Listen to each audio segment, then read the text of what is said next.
Coming up next here on Sky News, it's the press preview, including this story on the front of the Mirror. Fire peril of 500,000 washing machines. We'll talk through that and all the papers with Guido Fawkes reporter Tom Harwood and contributing editor at Novara Media, Ash Sarkar. It's in a couple of minutes.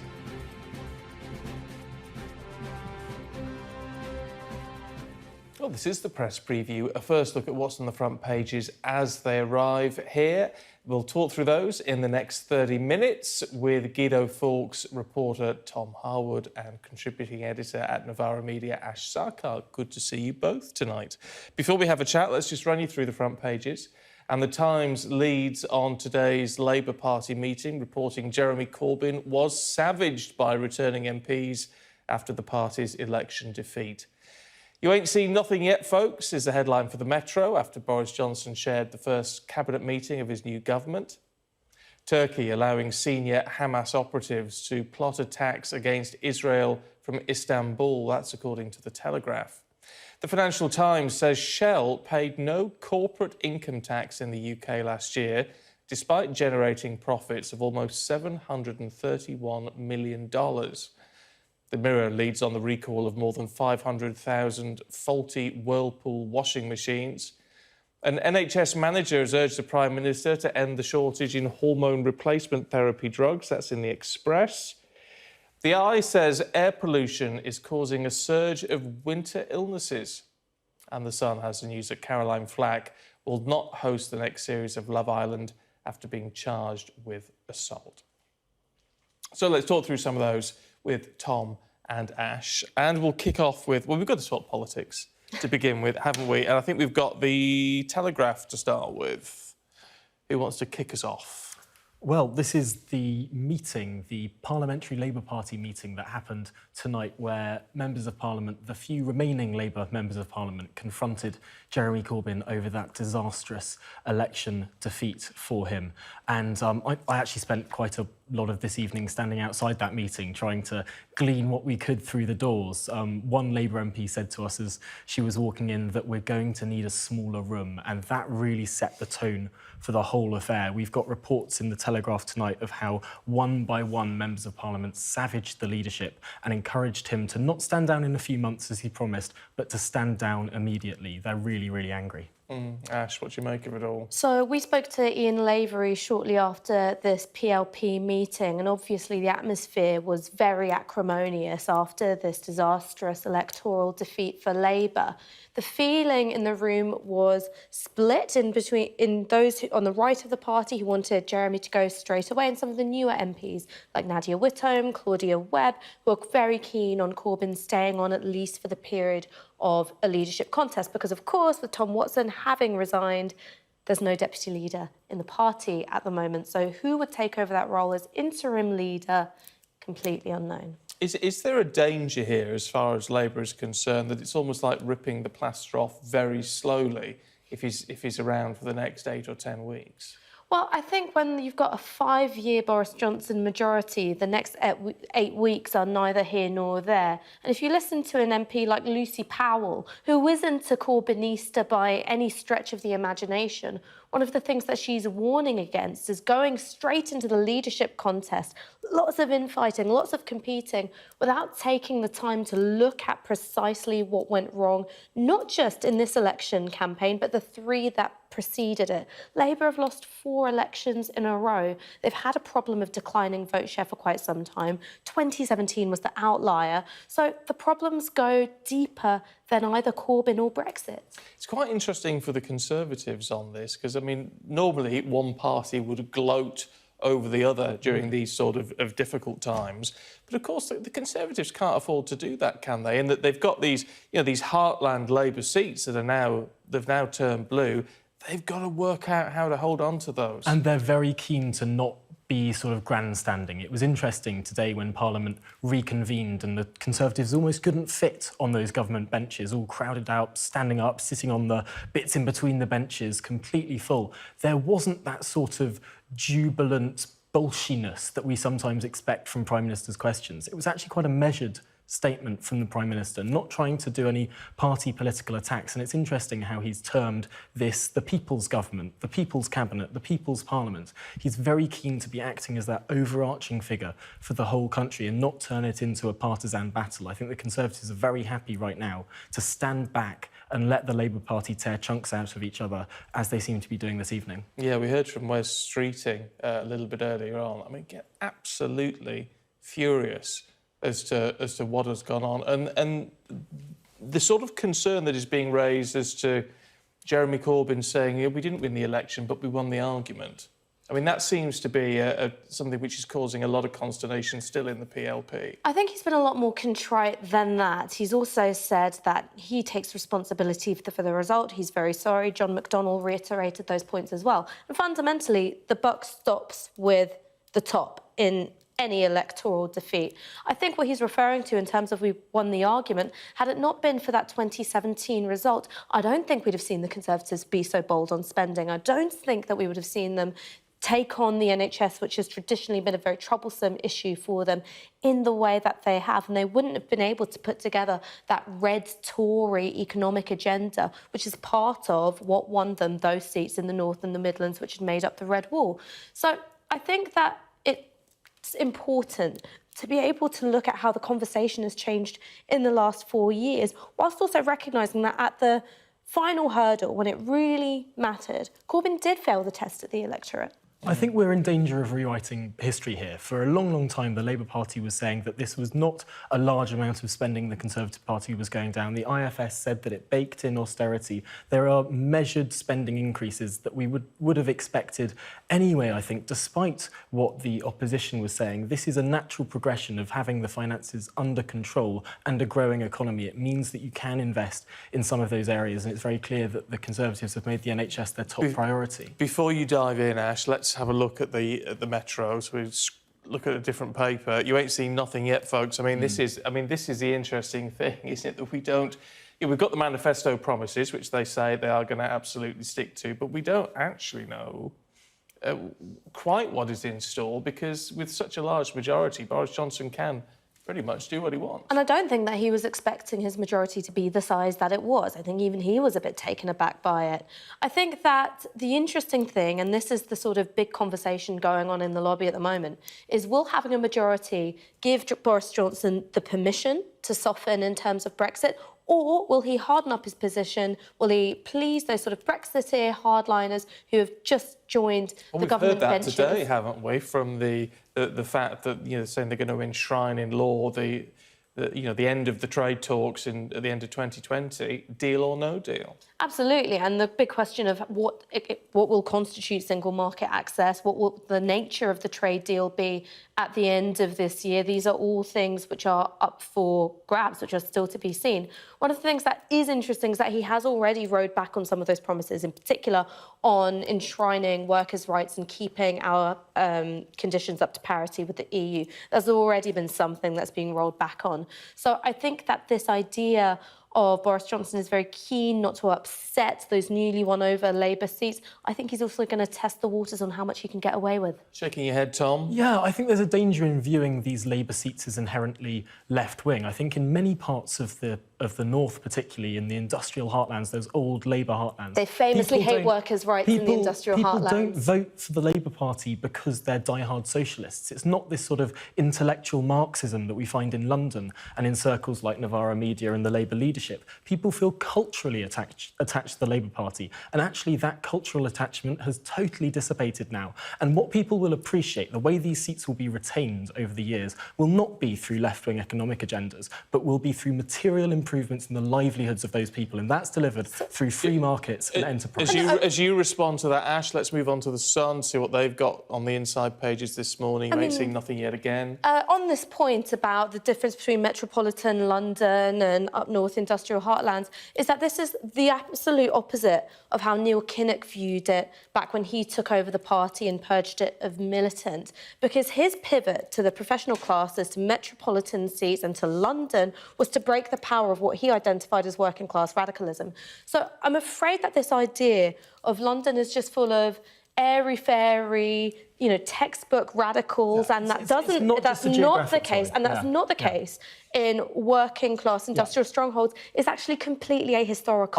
I'm not suggesting that it's a geographic divide so much. It's an intellectual divide within the party. There's always been this sort of balancing coalition between sort of the Fabian intellectual side of the Labour Party, those who sort of look at socialism through a textbook analysis, and then those sort of working classes, politicised working classes through the union movement. That has always been a balance within the Labour Party, and we've seen it torn apart. But you've also contradicted yourself, right? In terms of the Fabian tradition was always about a social democratic offer, and then at the same time you're talking about those Marxists and Enviromedia, this, that, and the other. Right. And the thing is that this isn't making sense. I think that if you want to look at what's gone wrong, and I think you have to forensically look at what's gone wrong in the 2019 election, is that the two unique issues to 2019 were Corbyn's unfavourability ratings, which he wasn't able to overcome, and Brexit, tore apart the electoral coalition. But there was also the deepening of problems that were already there. Labour's electoral coalition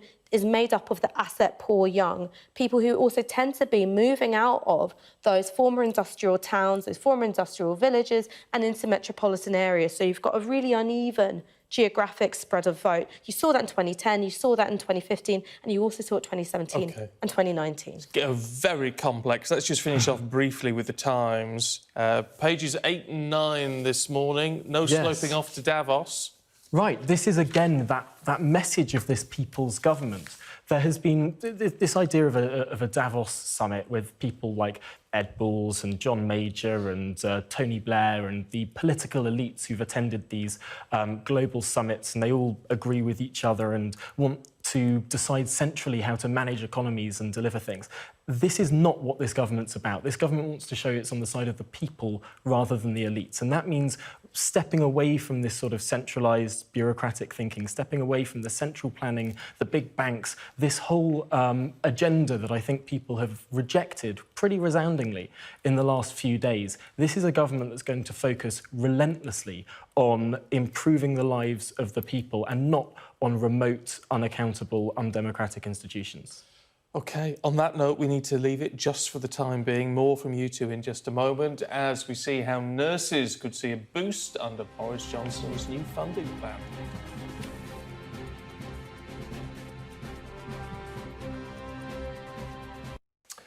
This is the press preview, and we're going through the papers tonight with the Guido Fawkes reporter Tom Harwood and contributing editor at Novara Media Ash Sarkar. Let's have a look at the Mail, should we?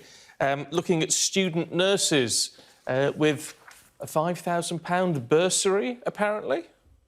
An £8,000 a year bursary, as far as it says in the detail, in terms of the bursaries at the top end will be going up to 8,000, and I think the average will be 5,000 in this big recruitment drive to recruit 50,000 more nurses than there otherwise would be by the end of the Parliament within the NHS. It's pretty clear that this is a priority for the government. This is something that they are absolutely putting above other spending commitments. And what's interesting about this specific commitment, where it's numbers of nurses being recruited and in other areas numbers of hospitals being built, numbers of hospital upgrades elsewhere, it's specific, tangible things that are being delivered rather than just, I think, so much. In so many senses, people say, oh, you're just throwing money at the NHS. Where's it actually going? Well, this is where it's going. It's very specific and very clear. So the average of these nurse bursaries will be £5,000. Under the previous nurse bursary scheme, which was scrapped, it would go up to £16,400, and the average was roughly £9,000 for nurse bursaries.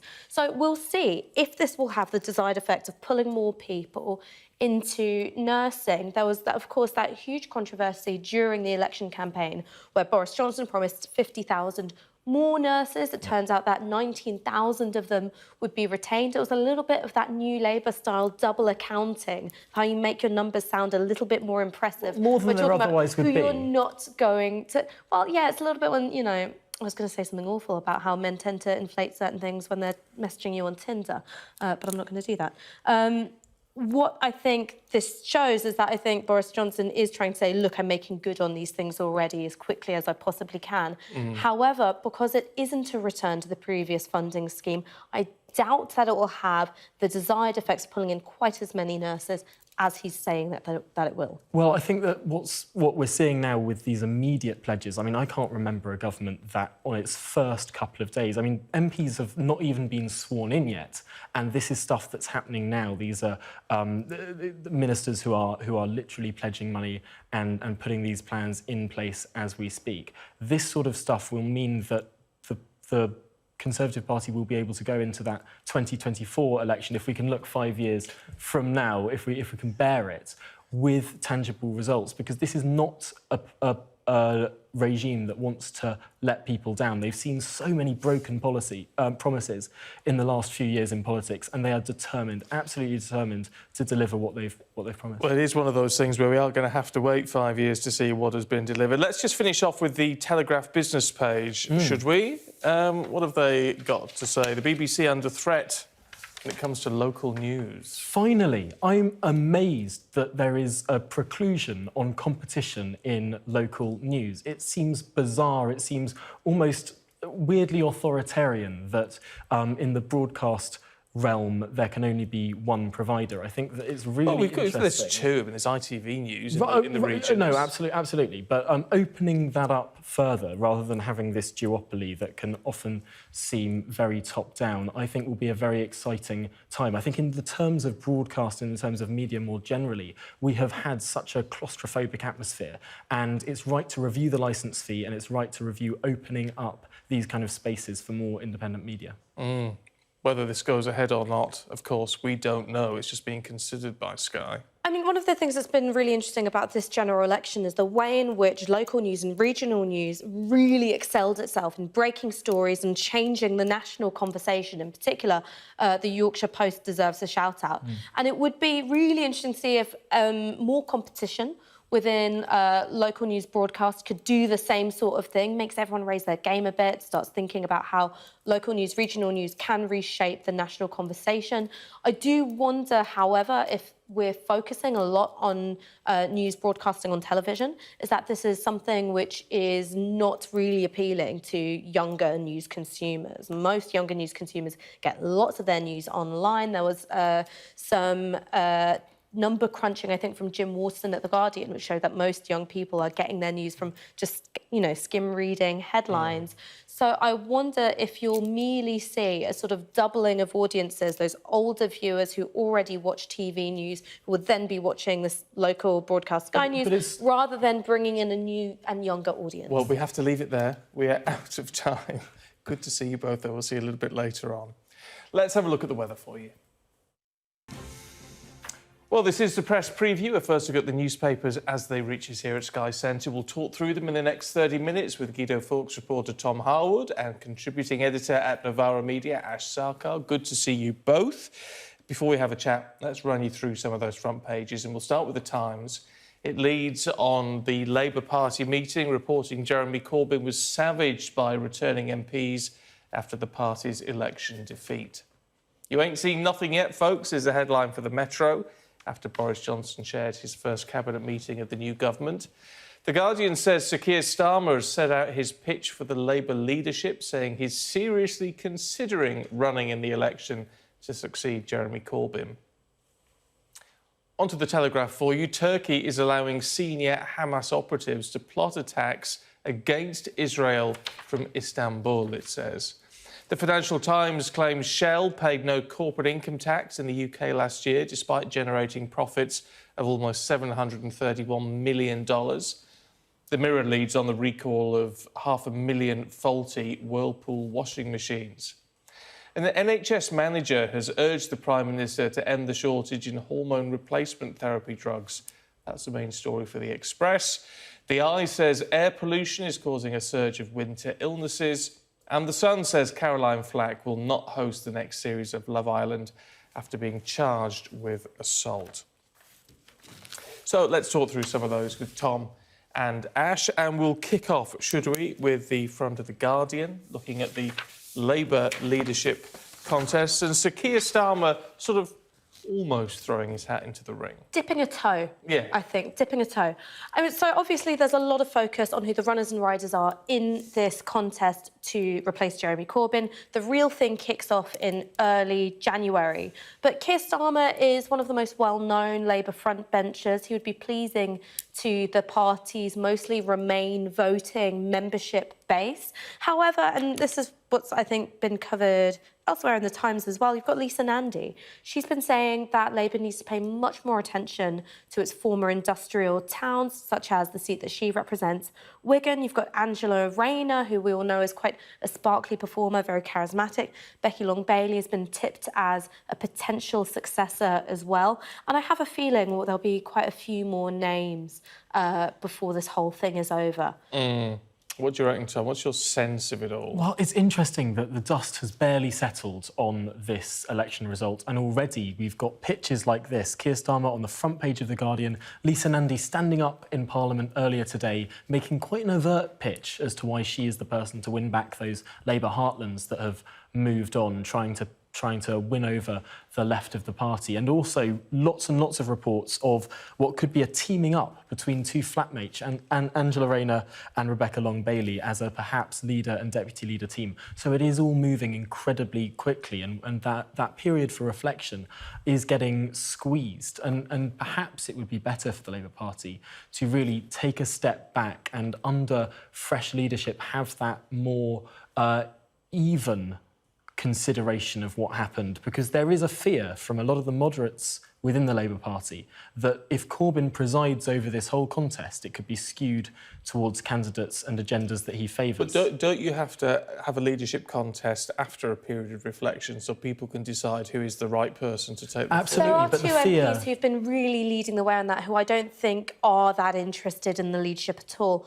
One is, of course, Lucy Powell, mentioned her earlier. She's someone who has taken a very non-factional view of things, and she's saying, hang on, we're going to have to, everyone, be deeply self-critical, be unafraid to look at mistakes that we made, and be completely unflinching about it. And then the other, in terms of generating ideas, and again, I don't think is someone who wants to go for the leadership, is Leeds MP Alex Sobel. So you do have these voices in the party who are trying to lead this much more thoughtful, reflective and introspective process.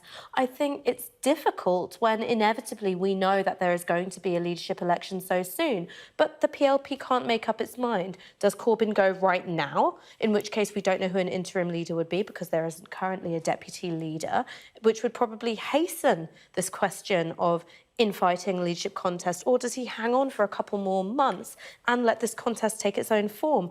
Either way, you're not going to have a great deal of room to do that kind of slow thinking that Lucy Powell and Alex Sobel have, really advocated. It is harder, however, for the Labour Party to move on if throughout this entire period Jeremy Corbyn is standing there doing PMQs, is being the face of the party, is presiding over this contest. In many ways, that's exactly what the Conservative Party wants. It will keep the Labour Party on this very unpopular agenda of Corbynite economics and this very hard left, uncosted platform. But also it will mean that the face of the Labour Party will continue to be etched in the mould of Jeremy Corbyn, and that perhaps isn't the wisest course going forward if Labour want to win again. There's a 5-year parliament at the moment, and I think 8 weeks in that scheme of things is nothing. And what I would be much more interested in is to see what kind of new consensus can be brokered within a deeply fractured party. I think one of the big lessons that's been learned from 2019 is that having an agreement within the party and within the activist base isn't the same one as securing one within the country at large. And so there's going to have to be room for a bigger conversation than pin the blame on Jeremy Corbyn, and something which is, again, a lot more self-critical and self-reflexive across all sides of the party. OK, let's have a look at the Times, page 10 and 11. What are they having to say about it all? Well, absolutely. There are those three figures that we were mentioning earlier, those people who are already setting out their stalls, being tipped to run. And the big question that this Times piece, the piece of analysis here, poses is whether these Labour MPs back the withdrawal agreement as it comes back to Parliament on Friday. I mean, it's a very interesting decision that they may not like it, but of course the the consideration would be it would show they were listening to what people in their former heartlands were saying. And what the Times is saying in this piece of analysis is that if they don't back it, it will only be used to paint Labour MPs as frustrating the will of the people, as disobeying the referendum all over again. Will that still be relevant in 5 years' time, though? And this is the big question, is hopefully this business of separating the country into Leavers and Remainers, that divide would have healed somewhat. We'll have new ways of thinking about political identity and political values. And so, again, I don't think the next 8 weeks will be a huge factor in deciding who will go into that next general election and what way they'll be seen by the rest of the country. Political memories are longer than that, though. I mean, we had the Labour Party base a lot of its campaign in the North on the legacy of the 1980s. Now, that's more than 30 years ago. I think people will absolutely remember what goes on in these crucial days now, and it's a very serious question for Labour to consider. You just argued that they based it on 30 years and it didn't work. Yes, but they based it entirely on... This is their entire electoral strategy that has kept them arguably there for the last 30 years, right? Just because it didn't work this time doesn't mean it's a serious consideration. There is an argument that was made during the campaign that this was, and it was, quite openly touted as their most radical manifesto. Is there a sense, because it's been so strongly rejected by our electoral system now, that they have got to totally scrap that? And that, I suppose, effectively, that means significant shifts back to the centre ground. Well, next time we do a paper review, you've got to have a piece from Novara Media on, because we published a piece just today by James Meadway, who's a former advisor to John McDonnell. And one of the things that he was arguing is that 2017 put how they were going to pay for it front and centre, is that they broke that Blairite taboo of talking about tax. They said, here's the 95% no tax increases, here's the 5%, there is going to be some. That was first and foremost. And then because the manifesto got leaked, the focus was on 2 or 3 policies which proved to be exceptionally popular amongst the electorate. Here, with the 2019 manifestos, there were policies which individually polled well. However, there wasn't a coherent story around them. The business of how you pay for it got a bit muddled. You first had this thing of 95%, 5%. Then you had, of course, the married tax allowance. You then also had the WASPI expense, which wasn't in the first manifesto or indeed the Grey Book. And so, again, while all of these things are good policies, strong policies, and indeed polled well, when put all together, it ultimately undermined the credibility of the manifesto as a text. This is James Meadway's argument. So I wonder if, rather than trying to think about what would have won this election in 2019, it's more useful to think what might win in 2024. What is a compelling economic story going to look like then? It's not going to be a question of does it look more like 2017 or 2010. It'll be about meeting the challenges of the future, of course. And also, this isn't something unique to 2019. This is what happens again and again with socialist proposals. They say lovely free things that, I mean, I would like to not have to pay for X, Y or Z, but the point is, how do you pay for that? And there isn't a credible answer. Even in 2017, there wasn't a credible answer, but bizarrely, the Theresa May campaign did not attack the Labour Party on spending.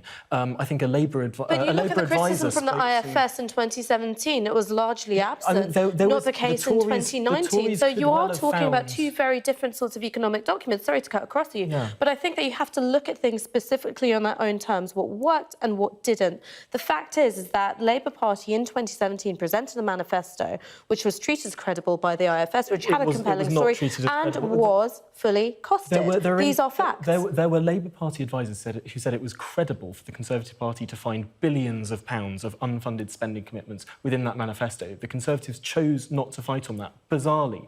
It was so true that this was a manifesto that was utterly uncosted, and yet the Labour Party was allowed to get away by just saying that it was. I think we're comparing apples and oranges here if we're talking about these 2 different manifestos as if that's a coherent argument. I don't think it is. Well, let's see what the Times page 8 has to say in regard to lower courts to overrule EU law. Now, this is where it does start to get a little bit complex, doesn't it, when we start heading in this direction? But what is being said here? Basically, within Theresa May's... And I do apologise that this is totally out of focus. Yeah, don't worry, you haven't had a few too many. That is I just don't know the what's text. going on. Within Theresa May's withdrawal agreement, there wasn't an ability, and this is something that really riled up quite a lot of Eurosceptics within the Conservative Party. There wasn't an ability for lower courts to overrule aspects of EU law. The EU law stayed supreme over some British courts, and that was something that was really riling of many Eurosceptics. That has now been stripped out of the withdrawal agreement. Many aspects that were inserted by Remainers under Theresa May have been stripped out of this withdrawal agreement. And so to so many Brexiteers across the country, what's coming back to Parliament on Friday looks like a much more comprehensive, clean break Brexit that will allow the United Kingdom to take back control over its entire lawmaking system, which is quite an exciting prospect for people who voted leave. I mean, these are fantastic slogans, but if you look at the nitty-gritty of the bit of legislation, it's split the cabinet, number one. Geoffrey Cox, who is, of course, the Attorney General, is worried about this legislation, worried about if it's being so tightly drafted that it will, in fact, not be found to be legal, won't be watertight, and there will be problems. That will have a huge impact on workers' rights, on compensation claims for passengers whose flights... This is Geoffrey Cox. Is he a member of the Labour Party? Hang on. Is he a member of the Labour Party? You just conflated two different arguments. You said Geoffrey Cox... Hang on, no, Ash, wait. Let me say. You just conflated... This is from the Labour Party. Look, Ash, you just conflated two different arguments. Number one, the one on workers' rights could have a big impact on workers' rights and consumer law, for example, by allowing airlines to fight compensation claims from passengers whose flights were delayed by technical That's not from Geoffrey Cox. Look, so the point is... That's not from the Labour Party. So Geoffrey Cox has raised concerns over somewhere else. In front of your very face. You're conflating... This is completely nuts. The Labour Party have nothing to do with this. I'm reading word for word what is the article. Shami Chakrabarti did not write this article. No, neither did Geoffrey Cox. This is briefings, anonymous briefings. So not from the Labour Party, can we agree? I'm not suggesting... You did say it was from the Labour Party. Can we move on from that? Can we just row back for a second, We can move on from that. Settle out what I'm trying to say and what we're not. This is getting incredibly silly. The point is there are two different arguments here. One raised by Geoffrey Cox about the legality of certain issues, and one that is always brought up by left-wing campaigners over saying taking back control over an issue means giving it up. Taking back control over workers' rights does not mean workers' rights will diminish. It means they will be decided in the UK, and that can only be a good thing. OK, look, we'll let you two fight that out as we take a short break. Coming up, why hundreds of thousands of protesters have been demonstrating on the streets of Lyon.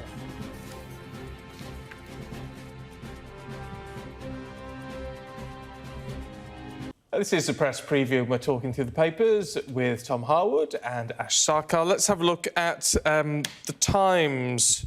Should we be looking at this very disturbing reports about UN soldiers?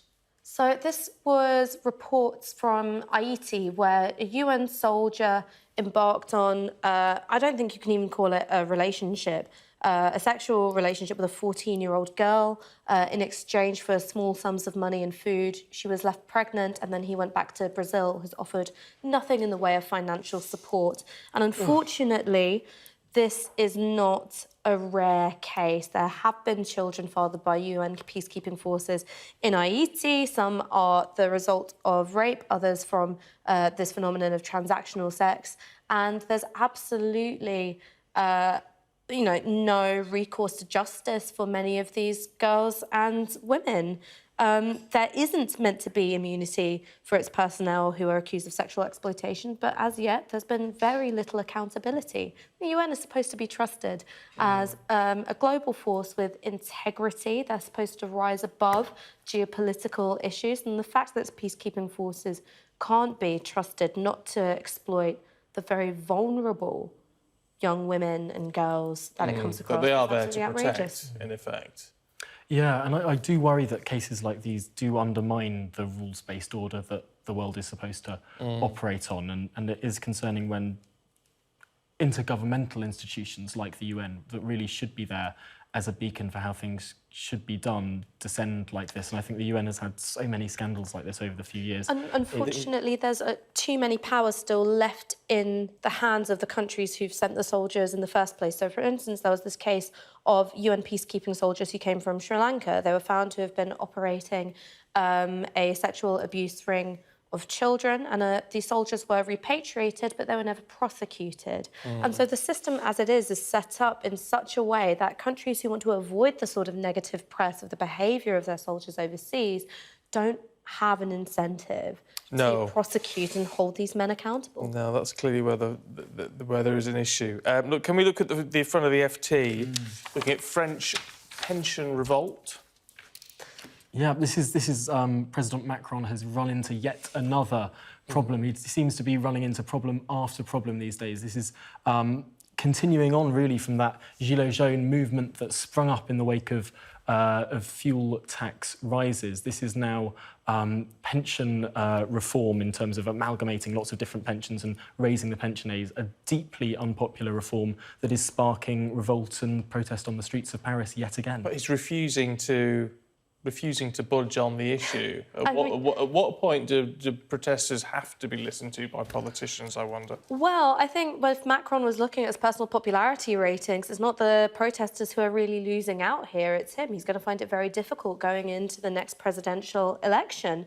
The other thing is that at the moment in France there is essentially a general strike, mostly in the transport sector, and finding a lot of support across generations. I think one of the things that we can't quite imagine in the UK, where protests tend to be quite generationally split, lots of young people, it's huge amounts of support from older voters as well, including from those more centrist and right-wing supporters, often in the countryside, who really have a deep mistrust of Macron. Which is a problem, because the French economy should be doing a lot better. It could be doing a lot better, and yet it's held back by a lot of these old-style, heavy-handed, statist situations. I think you're struggling there a bit. Yeah, no, this sort of mindset, I think, of the French people, strike first. It's also the case that... It's very old-fashioned. It's also the case that the reason why people are so angry at the moment is because the pensions chief was forced to step down because of undeclared conflicts of interest and lots of money that he was getting from other sectors. So there is a real problem of trust in the system. But we also need to understand that, particularly when it comes to pensions, this particular change, there is a generational problem here. People of my generation, the world over, are now less and less trusting that they'll get a pension even as we get to the age of people who are getting older now and have these gilded pensions. So really we need to take a step back sometimes, say, OK, boomer, and think what is actually going to be right for the future generations, not just those ageing people today. We're down to 30 seconds, so talking of workers, they're spending too long on the toilet. Apparently the Sun says there is a solution to this. They're not very happy about it, though. A sloping toilet. So this would be a real workout on the quads and the calves because of this 13-degree angle here. It would mean that it would become quite painful to sit on the toilet for more than 4 minutes, and the idea is that it would stop people from taking toilet breaks which are too long. This is, of course, a terrible idea because if you've got a disability, for instance, and you can't put that much weight on your legs, there's no way you should be punished for doing something as simple as going to the toilet, especially if you've got something like Crohn's or you've got some other digestive issue. The workplace should be an inclusive and Of course, there's no workplace that's suggesting it's going to bring it in. This is an expert design from the British Toilet Association, which I haven't heard of before this evening. No. But it seems like the experts might have got it wrong. I sort of hope I'll never hear about them again. But it's been very good to see you both. Thank you very much indeed. Thank you.